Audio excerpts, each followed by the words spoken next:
Salutations, fam. This is actually Arim from Haltessiagaming. In today's video, I'm just going to run through my GOAT format deck profile real quick. Somebody asked, and I have made some changes to it since my last Blue Eyes GOAT format deck profile. So I'm just going to run through the changes. It's pretty similar concept-wise. I am still doing the whole like ritual package, but the main thing that changed is, the fact that Kaiba Man is a warrior, so the deck is kind of built around that concept of having, just a lot of support to get access to Blue Eyes and then, like, other stuff as well. But, and going into the card by card, we got 2 copies of Blue Eyes White Dragon, triple copies of Paladin, triple copies of Manju, and then, you have the one Kaiba Man. That's pretty much the Blue Eyes package. I'm not playing the Thunder Dragons anymore. One of the things I noticed with the other deck was that, like, it generates a lot of card advantage, but there were a lot of times where I would just have too much card advantage. And I know that sounds crazy, but there were a lot of times where I would just go like +4, +5 in a single turn, and then I just have to discard for hand size because I can't do anything with all the card advantage that I was generating. So I decided to tone it down just a little bit. I just took out the Thunder Dragons, I took out Serpent, but that's really it.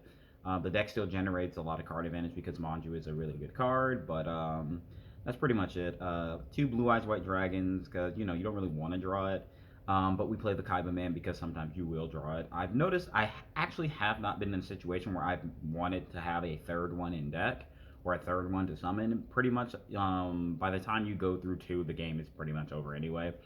So I've been enjoying this ratio. As I mentioned, Kaiba Man is a warrior, so I am playing a warrior toolbox, and Kaiba Man is part of that warrior toolbox. So we got the 1 copy of Blade Knight, the 1 copy of Warrior Lady, 1 copy of Zambira the Dark, and the 1 copy of Don Zalug. 5 warriors in total, 2 Rhoda.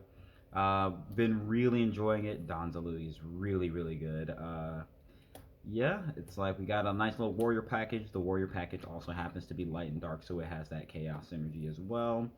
We have the 1 copy of Breaker the Magical Warrior, just one of the best normal summons in the format. 1 copy of Sangan, 1 copy of Karibo. I'm not gonna lie, Karibo kind of been going stupid lately.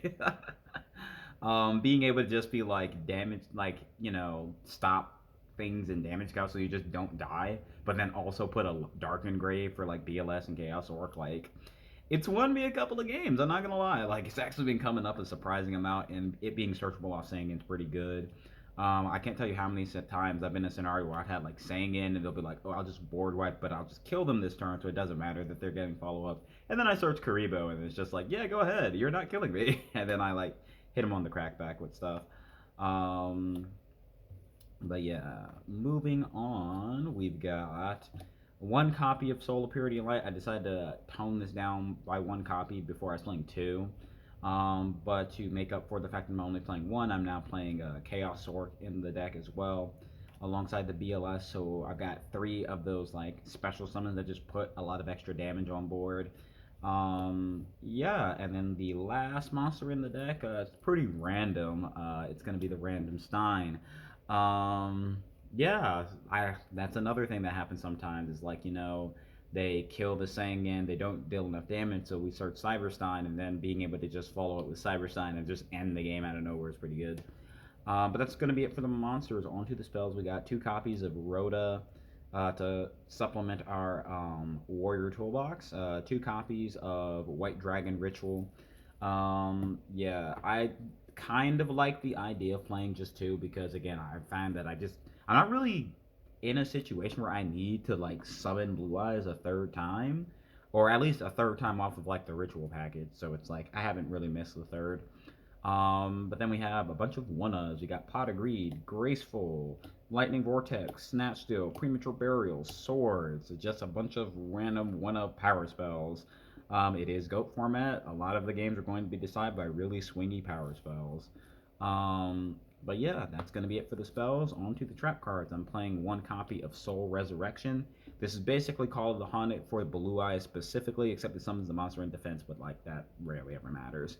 1 copy of Call of the Haunted, 1 copy of Ring of Destruction, 1 copy of Mirror Force, Um, yeah, just playing a lot of power cards in the deck. I'm not playing Torrential because I don't really like Torrential that much. I feel as though like for a deck like mine, it's it can backfire a bit too much because it destroys your board too. So it's like I'd rather just play like Mirror Force, and I have a lot of aggression in the deck anyway, so I haven't really been in a situation where I felt like I missed the Torrential.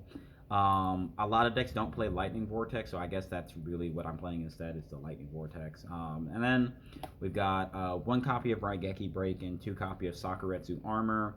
Um, I'm gonna be real. I like the battle traps, and I do like the versatility that I get from the one Raigeki break. Sometimes I go back and forth between the two, but I've been liking the 2-1 ratio so far. And then the last three cards of the deck, we got three copies of Jar of Greed. Why am I playing Jar of Greed instead of Upstart Goblin? Because this actually trades into removal very, very well. If you have back row, people are just going to go MST, they'll breaker. Like, there's so many times where people will use their removal on back row. And like I just really enjoy getting that, being able to take those trades with Jar of Greed and just transfer it into like card advantage.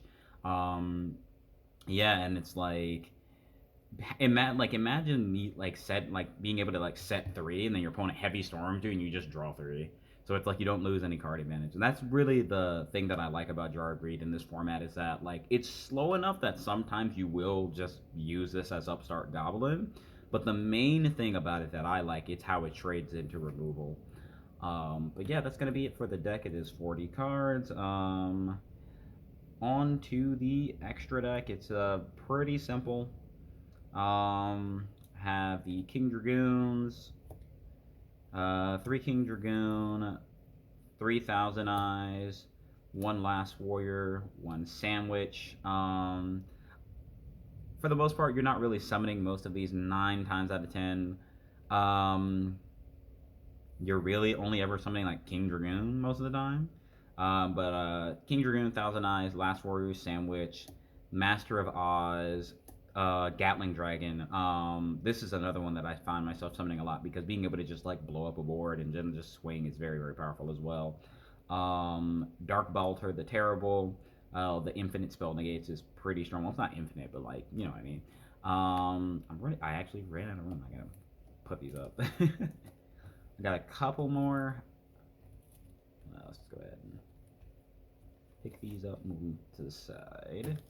And then lastly, we've got the one Fiend Skull Dragon, being able to hit over, negate those flip effects, negate those floaters and whatnot. And then the last fusion monster in the deck is my homeboy from back in the day. We've got the one copy of Fusionist who has been through it. But yeah, that's gonna be it for the fusion deck.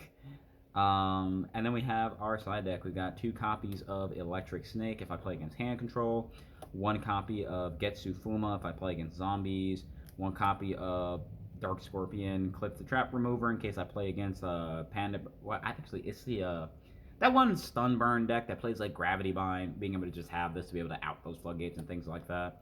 And then we have Delinquent Duo, Heavy Storm, MST for like just extra back row removal. And then the rest of the side deck is just more back row. I'm playing trap cards. So there we go. We play the 1 copy of Deck Devastation Virus to side in. You can search Zombira to trigger this, and then you just kind of cripple some decks if I'm gonna be real. 1 copy of Ceasefire in case I play against Flip Control. 1 copy of Robbing Goblin and 2 copies of Trap Dust Shoot if I want to like play a more like hand control type of game. And then lastly we have 3 copies of Royal Decree as the last card in the side deck, and that's gonna be it for the deck profile.